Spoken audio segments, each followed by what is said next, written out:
symbol for receive, a galactic symbol, and you can see that either side of this sigil, this symbol, this glyph, it is balanced, it is offering us reciprocation as well as receptivity.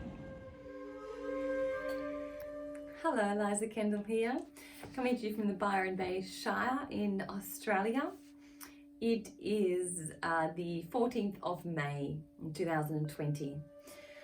This is a weekly spirit report offered to you simply as a method to pass on information and wisdom that I get throughout the week in my various spirit communications, and also to just offer a space where I can be a vessel to pass on any information that any disincarnate beings who are assisting us, particularly with the new Earth evolution and this grand transformation that's occurring right now. We're getting a lot of assistance. And so, yeah, what I do is just act as a go-between. The spirits call me a key, and I'm just a medium for information, for communication. So, yeah, I'm wondering how you are, how your week has been. I'm having a wonderful, very interesting week of first being quite challenged and really noticing myself wanting to go back into the old pathways and the old thought patterns, the old ways of coming at things, and essentially the fear paradigm, the way that fear was still perpetuating and essentially making the decisions in my world and really setting the tone of my reality. So as something changed quite suddenly in my situation, I noticed myself wanting to go into survival mode and fear mode, and very quickly made a choice that wasn't going to be my reality, and that it was a new day and a new dawn, and that I was going to instead take some time to consciously create my own world, my own reality, my own play. I am the absolute director and creator and writer, editor, actor, all of them in this tremendous experience that I'm having on planet Earth. So yeah, I've been thinking about that a lot. I've been really noticing choices this week, really noticing how people are having, this kind of really tempting illusion choice point, enticing them to go in one direction that is still, even if it is framed in the new world, or framed within new ideas, or framed within consciousness, it is still actually perpetuating and feeding the old reality. So I'm really inviting you to continue with scrutiny, to continue being very thorough in your checking in with all of your decisions, checking in specifically, really consciously with where you're putting your energy, where it is leaching to, who you're thinking about, what you're giving your precious life force to, thoughts, actions, etc. What you're putting in as well, and how that's contributing to your life force and where you're at with your energy levels. Really paying attention, but also like to speak a little bit about sacredness today, and about the importance of ritual. I've been asked by the guides to speak with you about the importance of repeating things. Why do we repeat things? Why do we meditate every day? Why do we have rituals that are consistent? Why do we pray the same thing? Why do we use affirmations in this repetitive way? And the reason why we do that is because we are culminating energy. So something, in order to get to a level of sacredness, of having a really potent sacredness, it takes time to build.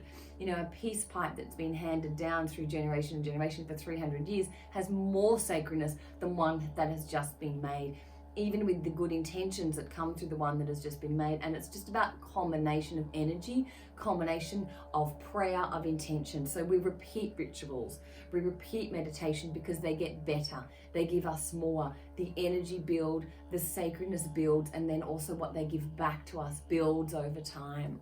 So it's a really wonderful skill and wonderful choice that you can make to repeat things. I'm one that tends to like just really going with the flow and living a reasonably kind of chaotic, fly by the seat of my pants kind of life with not a great deal of structure. But again, I'm really being highlighted to me the importance of repeating things. When we think about it in the way of it being a combination of energy, combination of intention, it becomes more powerful, more energized, more activated as you repeat things. So I'm just going to leave that with you. That was really the only thing they asked me to just kind of address with you today. Apart from that, let's see If someone wants to speak directly through you, I am available to channel with beings who want to pass on information. I'm not a full trance medium, meaning that my conscious mind is still very much in play and simply making a choice to stay out of the dominant position. But it kind of watches with a bit of curiosity sometimes, finds the whole thing quite amusing. Okay.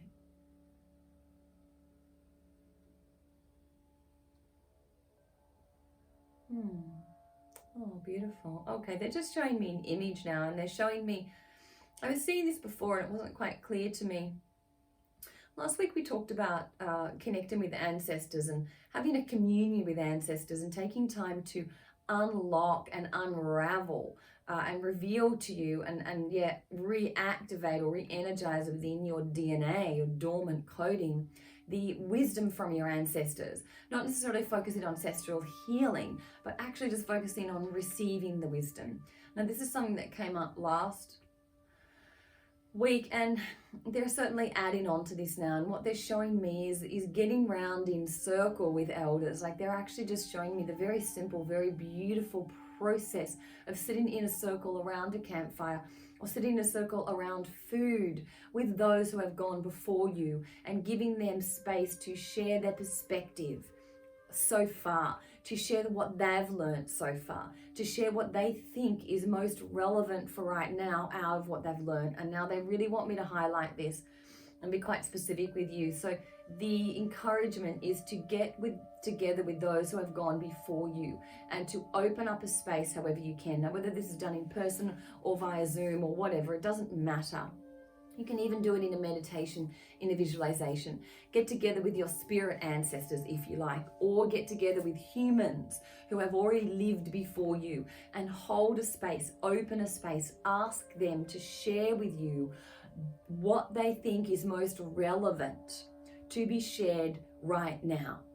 Given the state of the world, what is most relevant that they've learned over the time to be shared? Now, this is encouraged to be done with those who are still embodied, those who, again, have been before you, elders, or even just those who have been before you, 5-10 years in front of you. They have a unique perspective, and it's very important to be shared right now. But even your ancestors and your guides as well. This is also a process for them. Getting with them, asking them what is most important to be shared right now. What is most relevant that you've learned on your journey that you can share with us now, with me, and with any of those people that I want to share it with as well. And then just opening to receive. So the other thing they're encouraging me to speak with you about today is being receptive to the wisdom, to the knowledge. And again, this is knowledge of people who have gone before you. Being receptive and open to receive that knowledge, not blocking down that knowledge because you think those who have gone before you have fucked up the world, or those who have gone before you have not been totally responsible. And, it's now up to the young people to save the world that the older people fucked up.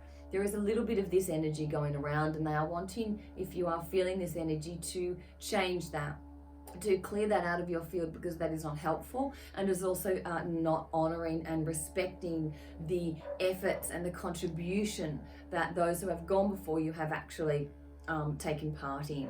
And it can be difficult to see them when you are looking at all of the negative things, and instead focus on the changes that have been made before you started contributing. And again, learn and receive information from those who have gone before.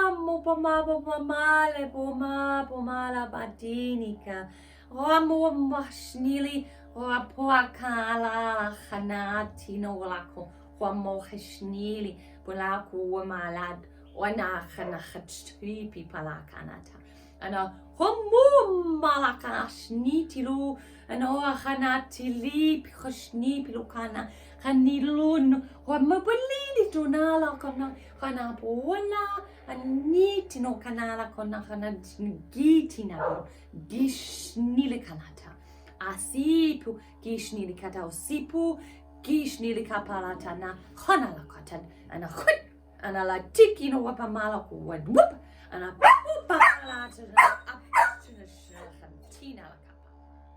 See, Kanati, Honala, Rotipiki, And then wamapomala kana titi mo makalatana siki shitinopaka.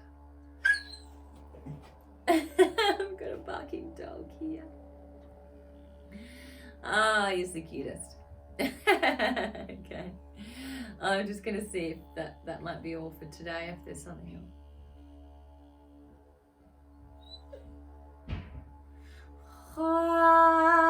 Amor pomala, amor pomakin illuminita, amor babu maratitu atanala, amor kanali nikuna pomaka, zinilo amor pomala tikuna, oh.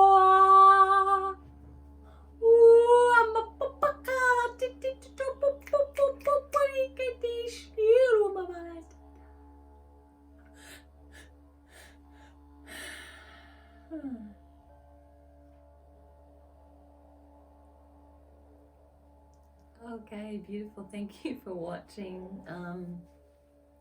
Wishing you so much love and exploration and interesting, curious delving into yourself and your archetypes, and deciding what part of you want to re-energize and what parts of you you'd like to perhaps dissolve and disperse or reframe or catalyze into something else, a new expression of who you are, new identity to connect with, a new updated version of the best path for your fullest, most magnificent, most wonderful expression of self. And so I'm really excited to keep sharing with you in this way, and really excited for us all to keep discovering these wonderful pathways as we move forward and co-create this new world together. What an absolute joy it is to be with you, to witness you, to share with you, to be with you on this planet. Thank you for incarnating, and I hope you have a wonderful week. See you soon.